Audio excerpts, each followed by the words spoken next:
I'm back with the TNA Impact Wrestling review for February 9th, 2012, and they are back in London for this show. I thought I would go ahead and start with a little bit of wrestling news that happened this week and just some things that have been happening. One thing I thought was pretty cool was apparently The Rock talked to Bobby Roode on Twitter and just told him that he's been doing a great job and to keep kicking ass and to tell Bully Ray that his calves are still bigger than his. So I thought that was pretty cool, and I'm sure Bobby Roode, marked out for that, and that's a great compliment. It's kind of weird though because I didn't think The Rock would be watching TNA, but apparently he wrote him that on Twitter, so that's pretty cool for him.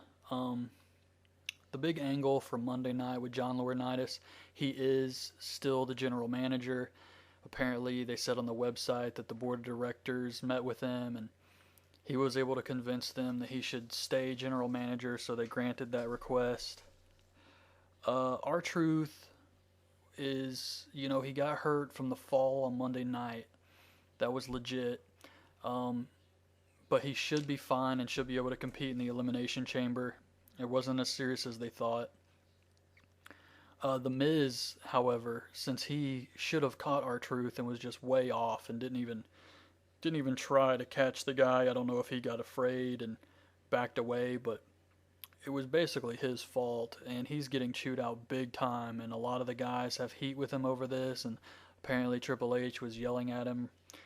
And Eve Torres suffered a broken nose from a clothesline by Beth Phoenix on Monday night, so the angle they taped at the end of the show with Kane kind of whispering in her ear was taped earlier in the day, and I don't know when she'll be back or what they're going to do with this, but yeah, that sucks for her because that must have really hurt to get a broken nose from a clothesline. Like, just a lot of reckless stuff on Raw this Monday. But anyways, back to TNA. The show opens and they have a promo of what happened last week with Garrett Bischoff and his dad, and this was supposed to be the big Star Wars TNA Impact, but it was nothing really happened. They played a trailer for a Star Wars movie in 3D, and they just kind of used the music. They didn't really do anything Star Wars related, probably for the best, so it didn't look goofy, but they played the promo and the music, and they kind of made it look like Garrett was, challenging his dad, and it showed Eric Bischoff saying, "I am your father," from last week, and they made it look like he's Darth Vader or something. It was goofy, but Bully Ray comes out, and he says, he only wants to talk to Rude, so he calls Rude down to the ring, and he says, "I watched your back, and when I needed you, where were you?"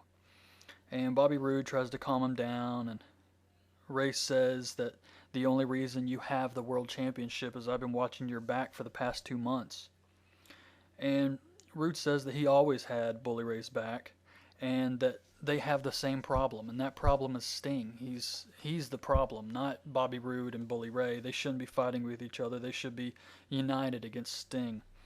So Sting comes out, and he's got the black cricket bat from last week, and he says he's going to be the special enforcer at Against All Odds. So he books them in a tag team match against himself and James Storm against Bully Ray and Bobby Roode for the main event. Backstage, Garrett Bischoff and Hogan are walking into the arena. They show a video package of the past feud between Kazarian, Christopher Daniels, and AJ Styles. And then they go into a match with Christopher Daniels and Kazarian at his side versus AJ Styles. I don't know why they're even doing this match.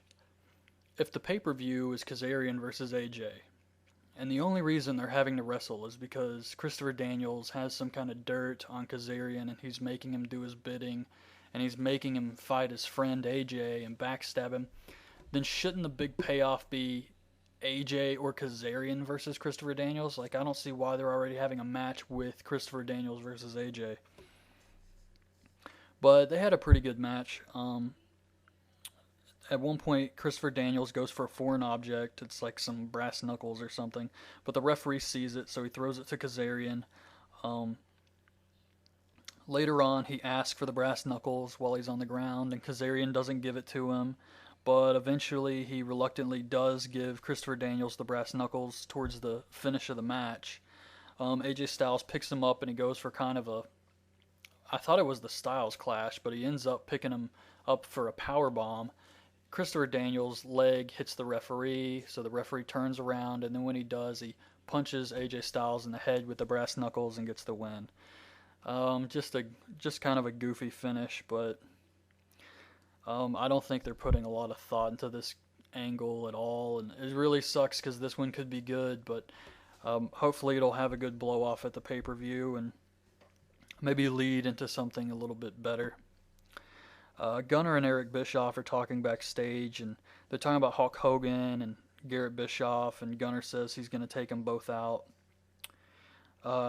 Samoa Joe and Magnus come out, and Magnus, even though he's a heel on TNA, he's over here because he's also, British, and he cuts a promo about the UK tour, how he has nothing against the Scots or the Irish or the Welsh, but tonight they're in England, and he says he can finally say that he has come home tonight. Awesome promo by Magnus. The fans were all into it. It was great stuff. Magnus talks about how they were put together randomly, him and Samoa Joe, as part of a wild card tournament. And he says everybody thought it wouldn't work, but they have proved everyone wrong. And he talks about how they're a great team, they have great chemistry and communication. And he mentions Matt Morgan and Crimson, who the fans just boo the crap out of, these guys. And I agree with them. I do not like Matt Morgan and Crimson. Definitely not Crimson. Matt Morgan can be okay, but this entire thing with them, these guys are just no good for me. He says that the only reason they're together is because they're afraid to face each other, while me and Samoa Joe are afraid of no team and afraid of nothing. And at Against All Odds, we will beat you guys for the titles. Matt Morgan and Crimson come out. They get booed. Matt Morgan grabs the mic and says, I guess there's nothing left to talk about, and they start fighting. They kind of throw Samoa Joe out, and they hit a double shoulder block onto Magnus. They pick him up, and Joe grabs him by by his jeans and pulls him out of the ring, and then he flicks off Matt Morgan and Crimson, and Joe and Magnus walk away. So I'm really hoping that at Against All Odds, Joe and Magnus just take the belts off these two, and they can go do whatever. Doug Williams versus Alex Shelley and Austin Aries is the next match. It's a triple threat match. It's not for the title. This one was decent. It had a slow start. I expected more. It was still a good match, but I expected more out of these three. I would honestly like to see this match again at the pay-per-view. But Alex Shelley versus Austin Aries at Against All Odds is going to be a great match too. But this was fun with the three of these guys because they're all great wrestlers. One weird part was Austin Aries has Doug Williams on the top rope and he's trying to go for like a superplex or something, and Alex Shelley just comes up and slaps Austin Aries on the ass. That was strange. Austin Aries goes for a brain buster, but Alex Shelley reverses it and hits the sliced bread for the win. So Alex Shelley wins the triple threat match. The fans cheer Doug Williams naturally. He's the hometown guy, and he was pretty over with them. Backstage, Hulk Hogan's talking to Garrett, and Sting comes up. Hogan hugs Sting, and he thanks him for getting him back to normal, I guess. And so he's a good guy again, and that's all thanks to Sting. And he says he's been doing a good job running TNA, but now he's got a huge target on his back.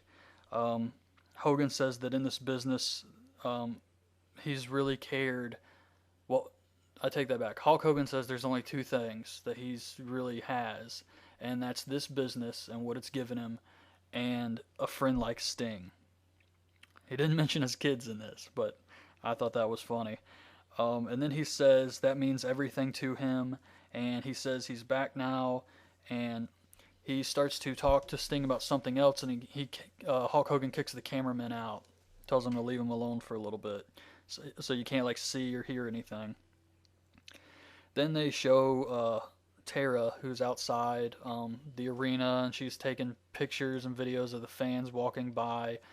Gail Kim comes up to her and attacks her. They start to brawl a little bit. Gail throws her through these double doors, and it just lays Tara out, and then Gail walks away. That was it, really. Um, they play the Hulk Hogan promo from last week where he's talking about TNA being the greatest wrestling company of all time. Um, yeah, they thought it was so good they had to play it twice. Hogan and Garrett Bischoff come out, and this crap here is so bad. I cannot stand anything to do with this. It's all bad. Hogan comes out and he cuts a promo on the great UK fans and how wonderful the fans are. They're the greatest fans on earth. And he talks about how Garrett Bischoff is a great wrestler and he's a good kid. He grew up on this business and he grew up being a Hulkamaniac. And he says, we've all given so much to the fans, and I just want to ask the fans here for a favor to please give Garrett Bischoff everything you've given me. And they pipe in cheers, but the fans actually boo this. They do not like Garrett Bischoff. Nobody does. And it's just they're trying to force him down everyone's throats, and that never works. They should just turn him heel, put him with Eric Bischoff, and be done with the thing, because this is not working, trying to make this guy babyface. So they pipe in cheers for Garrett Bischoff, and then when it shows the crowd, they're obviously just sitting there, either booing or have no reaction. They just don't care about Garrett Bischoff. Hogan talks about Garrett and how he's not his dad, and Eric Bischoff comes out, and he's got Gunner with him. And he asks, who does Hogan think he is? Why is he interfering in his family business? And Hogan says it's not about him. It's about Garrett Bischoff now. And the fans actually boo Garrett again here. But they pipe in fake cheers, and then it pans the crowd, and no one is doing anything. No expression, no reaction. Eric says, you don't have a future, Hogan. Garrett Bischoff doesn't have a future. And you should just ride off into the sunset and just dream about the memories of the days gone by. And Hulk Hogan says, well, he has the right to say these things to Eric. And he also has the Hulkamania stroke. And he talked to Sting. And Sting gave him the right to book a match. And that match is going to be Garrett versus Gunner at Against All Odds. So Gunner and Garrett Bischoff start fighting. Eric Bischoff low blows Hogan. Then they beat on Garrett. Hogan gets up and he punches Eric Bischoff. He throws Gunner out of the ring. And then he holds Eric Bischoff back and lets Garrett punch him. And then he does, some posing. And that was it. Just bad. All bad. They showed the trailer for the new Star Wars movie. I thought about maybe going to see that movie and doing a review on the new Star Wars, but it's really the same movie we've all seen a million times. It's just episode 1 in 3D, so I don't really see a point in that. But back to TNA. Bully and Bobby Roode are talking backstage, and he says, I'm really mad. I don't think you realize how mad I am. And Roode's trying to calm him down, and he says, this isn't about us, it's about Sting, and he's trying to get him on the same page, and that he's not the one he really has a problem with. Bully Ray says, all right, well, tonight we're going to go out there. We're going to beat James Storm and Sting. And he puts out his hand to shake it. Bobby Roode says, we don't shake around here. We hug. And then he hugs Bully Ray. And they walk out. Backstage, Hogan is talking to Garrett Bischoff. And he tells him, we're going to get rid of Eric so that you can succeed in this business. And at Against All Odds, I'm going to be in your corner. Gunner's going to be in Eric Bischoff's going to be in Gunner's corner. And I'm going to make sure your dad doesn't interfere in the match. So, there's another stipulation for Against All Odds.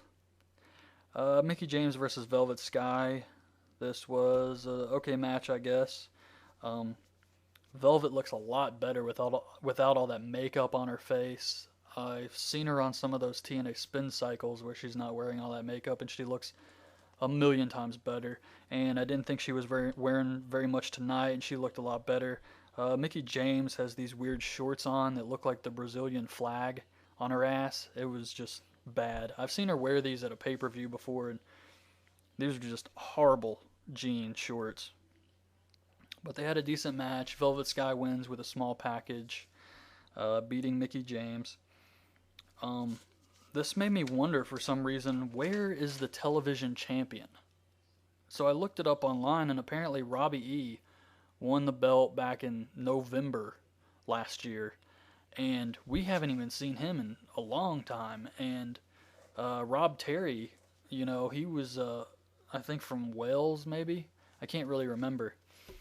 But, he wasn't on the show at all either, and I haven't seen Robbie anywhere except those Shop TNA promo videos acting like a goofball. But yeah, he's the television champion. So I guess they don't really care about that belt very much. The show promo for Against All Odds, and it's got James Storm, Jeff Hardy, Bobby Roode, and Bully Ray talking about how they're all going to win the title. Pretty good video package here. I was trying to think why they wrote Jeff Hardy off of TV for this European tour. I thought maybe his drug problems, the criminal stuff that had happened, kept him from being able to travel overseas. Because I don't know why Jeff Hardy wasn't here at all. Like, I thought he would definitely be a big draw for the fans in England to come see him, but he wasn't there, and the only thing I could think of was maybe some of those legal problems kept him from going to the UK. Sting backstage with the Joker makeup on, and he's talking to James Storm, and he's talking about, how James Storm is just a great guy, great wrestler, and James Storm says he's going to leave his mark here tonight. They go into the match. It's Sting and James Storm versus Bobby Roode and Bully Ray. They have an okay match, I guess. It kind of bored me. Nothing exciting really happened here. It was just okay, and I don't know. I didn't like this one. Bully and Bobby Roode have some issues. Bobby Roode goes to tag him, and he just walks away from him.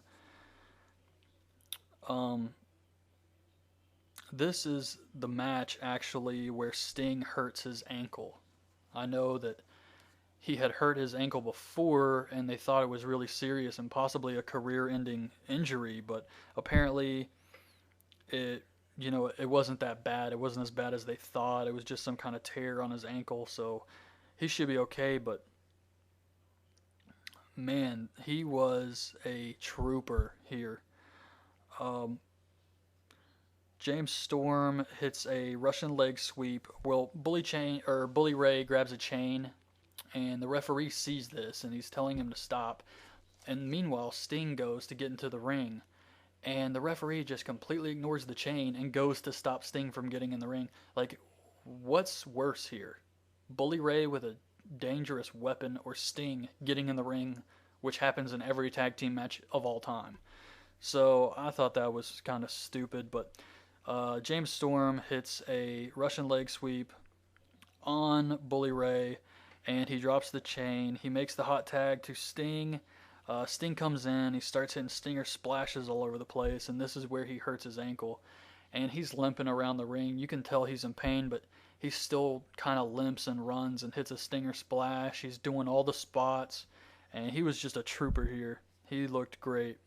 Just putting up with all that to hit the spots, and they were still decent, you got to give Sting credit for that, for going with it. He hits the Scorpion Death Drop on Bobby Roode, and then he puts him in the Deathlock. And while he has him in the Scorpion Deathlock, Bobby Roode's about to tap out, and you see Bully Ray grab the title belt, and he gets in the ring, and he could easily just take Sting out from behind, but instead he drops it, and he just stares at Bobby Roode, and he says, "See you in 3 days, champ," and he just gets out of the ring, and Bobby Roode taps out, and Sting and James Storm win the match. So that was a decent finish, and it sets up the four-way. Bobby Roode has no friends going into this match against All Odds. It's going to be him versus Hardy, Storm, and Bully Ray. and he's basically all alone in there defending his title with no outside help. So I can get the finish. It was a good setup. And the pay-per-view is this Sunday, so I'm thinking I'll probably put up an Against All Odds prediction show sometime tomorrow, along with a review of Friday Night SmackDown. So I hope you guys like this review and subscribe to my channel, like the videos, leave some comments, and thanks for listening. Bye.